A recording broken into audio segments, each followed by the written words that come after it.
Hello, I'm James from valwyattmarine. Today I've come to show you this Regal cuddy. It's a 6.8 Ventura. It's sat on a trailer out of the water in our sales area. The trailer's not included with the boat, but before I get up on board I just want to give you a show round at the outside of the boat. For those of you that don't know, Regal are an American boat builder, still building boats today. This is a sports boat, so it has a planing hull, a deep V hull, and once you're in the right location you could get up on the plane quickly and find that it would ride really nicely through the chop. The boat spent quite a bit of time on fresh water and clearly has been looked after. If you look as a boat of its age, it's a 1999 boat, she's in really good order. Freshly anti-fouled, ready to go for the season. I just want to walk you down at the starboard side as well, just so that you can see the hull the way around.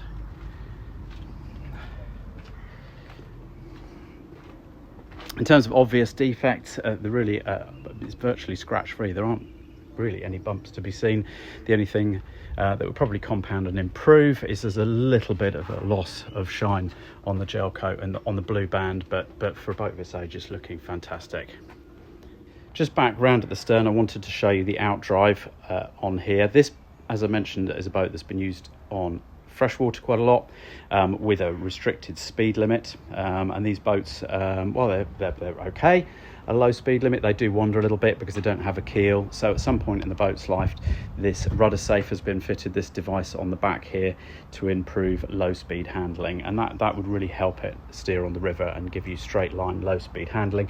If you do want to take this boat to the coast, that would need to be removed, and that's a bolt on, bolt off, and then you would have the standard Bravo 1 outdrive that you might be more familiar with seeing on this type of boat. Before we step up on board, I'm going to take some of those canopies off, but I wanted to show that how it's looking now, because that does have a full camper cover, which means either on the river or at sea you can be underway and fully enclosed, which with the British weather is quite a useful thing to have.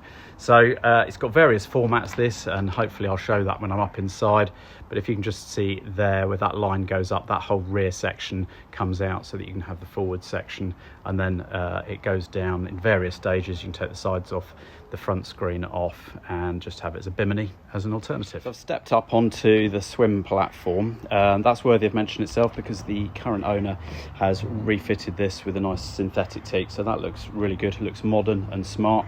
One particular feature I like about this boat is it's got a walk through with a little transom door. That's great if you're moored up, if you're stern to, or you can obviously easy boarding, come straight onto the swim platform, stand quite comfortably, undo your rear canopies, and then go through the transom door. But what's also nice, if you're on a day out, you've got loads of people on board, and you've got somebody that's been doing some water sports, wakeboarding, whatever, they come back on here, take their kit off, and they can then walk back into the boat rather than having to clamber over the rear seat, which if they're wet and everybody else is sitting and enjoying themselves, I find on my boat, which doesn't have that, this is a nice advantage. Ski tow hook there for wakeboards, water skis, or ringos, that type of thing, and then cleats on the rear. So we'll just walk through into the cockpit, and I think this is one area that the American sports boats do tend to shine, because they really are designed for days out and socialising in the sunshine. I'm going to run you round this whole area. Port side, you've got this nice little seat here which has got storage underneath it. We'll go into the cuddy in a minute, but you've got a folding door and a locker lid that goes into the cuddy. Steps up, again synthetic teak that's been replaced, steps up, windscreen all open, and then that's a walk through up onto the bow.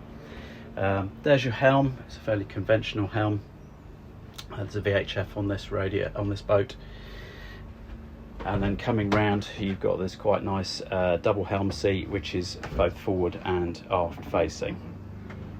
Back round to this side, you've got a sink up on the top there, fridge underneath, and then more seating around there. The engine's that down there, I'm going to show you that in a moment. And you've got some clever stuff that you can do with this area around here, which I'm going to set up and show you. So you can see where the table base goes in there. The table effectively has two settings. You can have it set up in the normal way to sit and eat round there, but it also has a lower setting where you can form a sunbed across the rear, and there's also infills that go right across through that walk-through to give you a full setup there. So by video magic, I'll just try and do that now. And there we go, that's now set up, and that really doesn't take very long. It's well thought through. The inventory on this boat is quite nice and complete, so you've got all the parts that form that sunbed. And the other advantage is you've got the cuddy where you can store those. So it's a really nice setup. You can imagine being out for the day, that's a great area, but what you have still got is a decent amount of seating, because you've got that double helm seat, and then round on the port side you've still got that seat available, so it's not taking up the whole boat. So now I'll just take you down into the cuddy. So as it's standard format without the cushions in, you've got a V berth there, and then over on the starboard side you can see that we've got the infill cushion stored up to make that into a double. What else have you got down here? There's the stereo, there's a storage cupboard there. I'm just going to nip down into the cuddy. Escape hatch and vent, a couple of little ports on each side. Then coming round, you've got another storage cupboard there, and underneath a useful little place where you can slide a chemical loo, and there's one in there. Just before I get the engine opened up for you to have a quick look at that, I've taken the sunbed down, put the table into its alternate position, and you now see you've got that as a really nice social dining area, and still keeping the walk through so people can come and out, in and out if they need to. Storage on sports boats when you've got a boat full of people with all their kit is always quite key, and there's a few cleverly thought out things on this boat which I really like. So I've just put that table away, the tabletop away, and it's quite clever. It actually fits under this. There's a place for it, so under that cushion, so you don't know it's there, and it's not in anybody's way. You literally just undo that popper there, and the tabletop stows very cleverly away in there, which I think is quite a neat touch. Other storage you've got here up in the cockpit, you've got a nice big locker there, and another one there under the helm seat, as well as these side spaces. I've got the table legs in there at the moment, but you wouldn't need to have them in there. And underneath that one, as I'd already said. Useful storage going aft, that bolster just lifts up, and you've got two big wet lockers there, one on each side, so you can have water sports kit in one of them and drinks and ice in the other, and they're self-draining, so you can just let the ice go, or let all your kit dry out, and that's quite useful. And you've got the rear nav light there as well. So engine access is easy. That rear seat literally just flips over on a hinge. There's virtually nothing you have to do to just lift that over and give you access down to the engine. You've got a 5.7 litre EFI, so it's a fuel injected engine. Two batteries, one port, one starboard. Looks like it's got an auto fire extinguisher installed up there as well. I know everybody on our videos always asks to see the engine, so there you go. I hope that's useful. If you want any detailed close-ups, please contact us and we can take some photographs for you of particular components. There's another overall view back into the boat. I'll just describe the canopies before we get up on board, but I'll just run through it now. We're on the inside. So these side screens are separate pieces, so you can see the zip going up there and across there. So the next level of opening up, obviously I've got the back end opened up.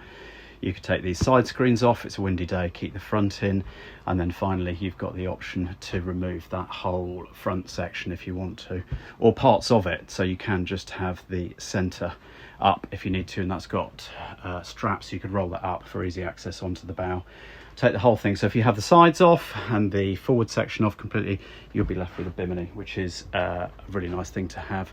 Even though we have poor weather in the UK, when it is a hot sunny day, it's really nice to have that shade. I hope you found this an informative video. The boat at the time of filming is currently for sale, so I'm going to put the link to it in YouTube on the description, and that will take you through to the listing on our website.